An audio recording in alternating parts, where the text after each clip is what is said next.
Hello student, my name is Deepak Yadav and I am from RK Memorial Senior Secondary School, Sojat Road. Today I am going to discuss about problems of piecing together the past. इसी topic के बारे में मैंने पिछले video में भी discussions किया था, इसमें भी करने वाले हैं। मैंने पिछले वीडियो इसके जस्ट वीडियो में मैंने आपको बताया था कि कैसे इंटरप्रिटेशंस किया जाता है। अब थोड़ी सी यहाँ पर एक बात जानने वाली है कि इंटरप्रिटेशंस क्या होती है। जैसे किसी भी वस्तु को व्याख्या करना, जैसे कि जो वस्तु जो एविडेंस मिल रहा है वो यदि 1000 साल पहले की है तो 1000 साल पहले किस रूप में यूज किया जाता होगा, किस तरीके से यूज किया जाता होगा, किस लिए यूज किया जाता होगा, ये सब चीज़ों को जानना ही इंटरप्रिटेशन कहलाता है।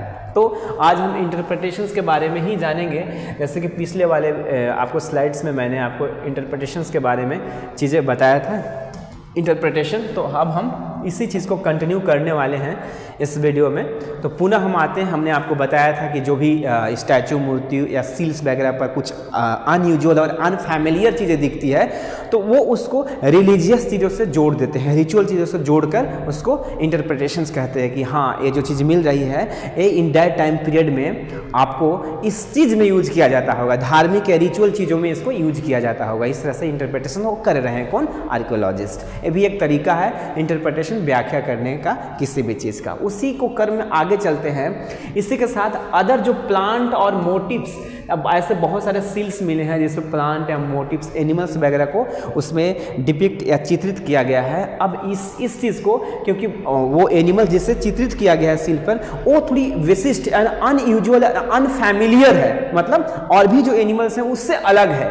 तो अलग होने के कारण, या फिर प्लांट है, प्लांट तो उसे आपको धार्मिक चीज़ों से उन्होंने जोड़ा और बोला कि वो नेचर को भी वर्शिप करते हैं, नेचर को भी वो अपने एज ए गॉड के रूप में मानते होंगे, पूजा पाठ या वर्शिप किया करते हैं। कौन? इंडियंस वाली सिविलाइजेशंस को, क्योंकि वो प्लांट और मोटिव्स, एनिमल्स और मोटिव्स को भी, जीव जंतुओं और पेड़ पौधे, वेजिटेशंस को भी महत्व दे रहे हैं, इसमें उसको भी पूजा करते होंगे इंडियंस वाली सिविलाइजेशंस के लोग। आगे बोलता है, उसके प्रमाण में बोलता है कि एक ऐसा सील मिला है जिसपे एक ऐसा एनिमल्स का चित्र बना है, such as the one horned animals often called unicorn. एक एनिमल्स विशिष्ट टाइप का है जिसे यूनिकॉर्न बोला जा रहा है, और ये सील पे बना हुआ है यूनिकॉर्न। तो इसलिए क्योंकि और ऐसा आपको विशिष्ट टाइप का सील नहीं मिला जिसमें इस विशिष्ट टाइप का अलग अनयूजुअल और अनफैमिलियर एनिमल्स का चित्र डिपिक्ट किया गया है, सिर्फ एक ही मिला है। तो इसीलिए इसको जब डिपिक्शंस, इट मीन्स कि इसकी जब व्याख्या करने की टाइम बारी आई तो जो आर्कियोलॉजिस्ट इसको एज ए रिचुअल चीज़ों से जोड़ दिया और उन्होंने कहा कि हो सकता है एनिमल्स को भी वर्शिप किया करते होंगे कौन? इंडियंस वैली सिविलाइजेशंस के लोग। तो बोलते हैं depict on the seal seem to be mythicals composite creatures. आगे बोलता है कि in some seals a figure soul seated cross-legged in a yogic posture sometime surrounded by animals has been regarded as a depictions of the proto-Shiva, that is an early form of one of the major deities of the Hinduism। इसके साथ ही एक और ऐसा seal मिला है जिसपे आपको एक योगी का डिपिक्शंस यानी उसको चित्रित किया गया है, उस पर योगी का चित्र बनाया गया है, सील पे बनाया गया है, और उसके आसपास बहुत सारे एनिमल्स को दिखाया गया है, उस पर बनाया गया है। तो इसी को जो आर्कियोलॉजिस्ट, अब इसकी इंटरप्रिटेशंस की बारी आई तो जैसे इसको फिगर को देख लीजिए, ये देखिए ये जो सील है इस पे एक योगी जैसा चित्र बना हुआ है, इसके आसपास बहुत सारे एनिमल्स हैं, हाथी हो गया, एलिफेंट्स, बहुत सारी चीज़ बनी है। ये योगी वाले पोस्चर्स में, जैसे हमारे शिव जी बैठते हैं उस पोस्चर्स में बैठा हुआ है। तो अब ये क्योंकि ऐसा एक ही यूनिक चीज़ है, ये एक ही मिला है, एक ही पीस, और तो मिला नहीं है, तो इसकी इंटरप्रिटेशंस व्याख्या करने की बारी आई तो उनको कुछ और आइडिया लग नहीं रही थी आर्कियोलॉजिस्ट को। तो इस चीज़ को जो आर्कियोलॉजिस्ट बेसिकली प्रेजेंट टाइम में जो शिव भगवान है उससे जोड़ दिया इन्होंने, और हिंदुइज्म से जोड़कर उन्होंने ये कहा कि हो सकता है कि ये प्रोटो शिवा हो। प्रोटो शिवा से मतलब कि जैसे आज जो शिव हैं, प्रोटो यानी प्रारंभिक, आज जो शिव जिसे हम पूजा करते हैं वो पहले वाले शिव हो, मतलब प्रारंभिक, बिगिनिंग वाले शिव हो, इसलिए इसे प्रोटो शिवा कहा गया। क्यों?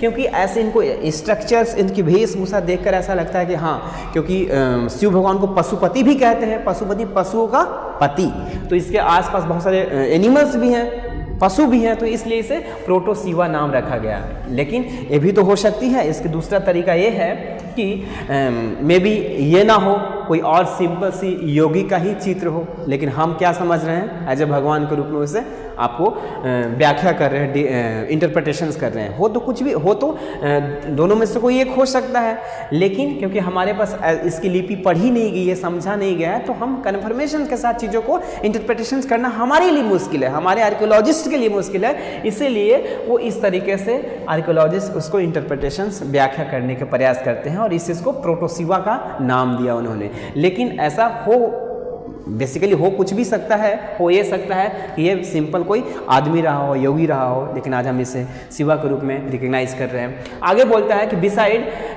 Conical stones object have been classified as a lingal. ऐसे बहुत सारे स्टोन मिला है, पत्थर मिला है जो लिंग का आकार का है, लिंग का आकार का है। जब तो इन पत्थरों का आपको करने की बारी आई, इंटरप्रिटेशन व्याख्या करने की बारी आई, तो जो हमारे आर्कियोलॉजिस्ट हैं वो इसको किस रूप में देखा, तो वो बेसिकली इसको यहाँ पर देखिए, वो इसको इस चित्र को देखिए, बहुत सारे ऐसे स्टोन मिले हैं और इसीलिए इस सारे स्टोन्स को उन्होंने रिचुअल चीज़ों से जोड़ दिया, क्योंकि बोला कि शायद लिंग टाइप का दिखता है, तो लिंगा जैसे मतलब शंकर भगवान की लिंग जो होती है, इसको इससे जोड़कर उन्होंने देखने लगा और इस तरह से ये चीज़ों को वो अपने इंटरप्रिटेशंस करने की प्रयास करते हैं और चीज़ों को इंटरप्रिटेशंस करते हैं। तो इस तरह से आपने चीज़ों को देखा कि कैसे जो हमारे आर्कियोलॉजिस्ट हैं मिलने वाले चीज़ों को कैसे वो इंटरप्रिटेशंस कर रहे हैं, कैसे चीज़ों को जोड़कर देख रहे हैं। और इसी के क्रम में साथ ही साथ बहुत सारे ऐसे चीज़ें मिलती हैं जो अलग टाइप के हो और वो अपने टाइप से वो इंटरप्रिटेशंस करते हैं, जैसे इसको प्रोटोसिवा उन्होंने बोला जो सील पे है। अब एक चीज़ और इम्पॉर्टेंट ध्यान देने योग्य ये बात है कि एक ऋग्वेद में भी ऐसे रुद्र नामक एक भगवान गॉड का आपको चीज़ें उल्लेखित किया गया है। रुद्र जैसे बोलता है कि earliest religious text the Rigveda compiles इतना से इतना 1500 to 1000 BCE mentions a god name Rudra. एक रुद्र नामक गॉड को ऋग्वेद में आपको मेंशंस किया गया है। लेकिन आपको जो रुद्रा है आज के शिवा की तरह नहीं है। आज हम शिव भगवान के रूप में जानते हैं, वो उस तरह नहीं है, क्योंकि आज के शिव को आपको पशुपति या अलग अलग नामों से जानते हैं, लेकिन यहाँ पर सिर्फ रुद्र का नाम लिया गया है। आप इसको कंपैरिजन आज के शिव से करेंगे तो चीज़ें सिमिलरिटीज नहीं मिलेगी। तो आप इस बेस पे ये नहीं कह सकते हैं कि जो रुद्रा है वही आज के शिव हैं, ऐसा बिल्कुल नहीं है। बस सिंपली एक नाम दिया गया है रुद्र। लेकिन आज भी एक कन्फ्यूजन से या फिर एक सिमिलरिटीज ये है कि आज भी इस जो शिव हैं हमारे उसको रुद्र के रूप में भी जानते हैं। तो इसलिए मैंने इसको मेंशन यहाँ पर दिखाने के प्रयास किया। बाद में यही जो रुद्र हैं आपको लगभग 1 मिलीनियर CE AD के आसपास इसी को एक अलग रूप में जाना गया। वो है लेटर पौराणिक जो ट्रेडिशन जो लिटरेचर्स हैं उनमें इसी रुद्र को शंकर और शिवा के रूप में जाना गया। ठीक है, लेकिन इनकी पोस्चर्स और इनकी चीज़ों की स्ट्रक्चर्स को देखने के बाद जो रुद्रा को आप नहीं कह सकते, और इसके बेस पे तो इसकी इंटरप्रिटेशंस बिल्कुल नहीं कर सकते कि ये जो रुद्रा हैं यही आज के शिव हैं, ऐसा नहीं है। ऐसा कहना थोड़ी सी मुश्किल होगी। लेकिन ये जो मिलता है इंडस वैली सिविलाइजेशन, ये तो ऋग्वेद में था मेंशंस, ये आपको सील में मिलता है जो इंडस वैली सिविलाइजेशन है। इसको देखकर आप थोड़ी तो कहना इंटरप्रिटेशंस कर सकते हैं, क्योंकि इसके आसपास क्या है एनिमल्स वगैरह भी है। ये आपको योगी पोस्चर्स में बैठे पड़े हैं, इसके अलावा इनके मुकुट पर भी बहुत सारी चीज़ें बनी पड़ी है। तो इस बेस पे ये तो कह सकते हैं, क्योंकि जो हम शंकर भगवान को पशुपति भी कहते हैं और पशु इनके आसपास भी है, तो ये आप इंटरप्रिटेशन इसको करना थोड़ा मतलब ठीक ठाक है, कर सकते हैं कि ये वर्तमान केस हो सकता है कि आज जिस शिव भगवान को हम जानते हैं, जिस रुद्र को जानते हैं, वो इनके ये जो अर्ली फॉर्म होगा आज का बहुत पहले प्रोटो शिवा ये हो सकता है, अर्ली बिगिनिंग के टाइम के शिव भगवान हो सकते हैं। इस तरह से आपको इंटरप्रिटेशन करना लगभग सही है। आगे चलते हैं और चीज़ों को फिर से चीज़ों को समझने के प्रयास करते हैं, पर वीडियो लंबा हो जाएगी। तो आज के लिए इतना ही। Thank you so much. मिलते हैं अगले वीडियो में। जब अगले वीडियो में मिलेंगे तो इसी को कंटिन्यू करने वाले हैं, इसी चीज़ को कैसे इंटरप्रिटेशंस को ही आगे और चीज़ों को मिलेंगे और चीज़ों को कनेक्ट करके इंटरप्रिटेशंस को करने के तरीका और उसको डीपली समझने के प्रयास करेंगे। बेसिकली इसके बारे में हम चर्चा करेंगे अगले वीडियो में। थैंक यू सो मच, धन्यवाद।